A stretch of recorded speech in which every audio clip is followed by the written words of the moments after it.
Malaysia, Thailand, Laos എന്നിങ്ങനത്തെ രാജ്യങ്ങളിലാണ്.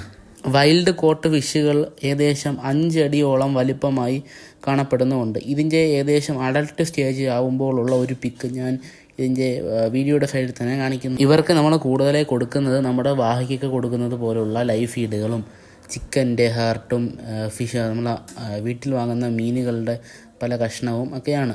നമുക്ക് വേണമെങ്കിൽ പെല്ലറ്റ് ട്രെയിൻ ചെയ്തെടുക്കാവുന്നതാണ്. പക്ഷേ പെല്ലറ്റ് ട്രെയിൻ ചെയ്താൽ ഗ്രോത്തിൻ്റെ അളവ് കുറയാനുള്ള സാധ്യതയുമുണ്ട്.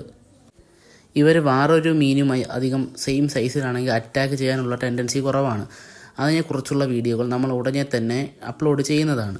ലോകത്തിലെ ഏറ്റവും വലിയ സ്നേക്ക് ഹെഡ് കൂടിയാണ് ചന്ന മൈക്രോപെൽറ്റസ്. ഇതുപോലത്തെ ഇന്ത്യൻ നേറ്റീവ് ഫിഷസിൽ പെടുന്ന ചന്നകളും അല്ലാത്ത ഇമ്പോർട്ടഡ് ചന്നകളും നിങ്ങൾക്ക് വേണമെന്നുണ്ടെങ്കിൽ നമ്മുടെ സ്ക്രീനിൽ കാണുന്ന നമ്പറിൽ മെസ്സേജ് ചെയ്യുകയോ കോൾ ചെയ്യുകയോ ചെയ്യുക. അപ്പോൾ ഈ വീഡിയോ ഇഷ്ടപ്പെട്ടാൽ നമ്മുടെ ചാനൽ സബ്സ്ക്രൈബ് ചെയ്യാനും ലൈക്ക് ചെയ്യാനും മറക്കരുത്.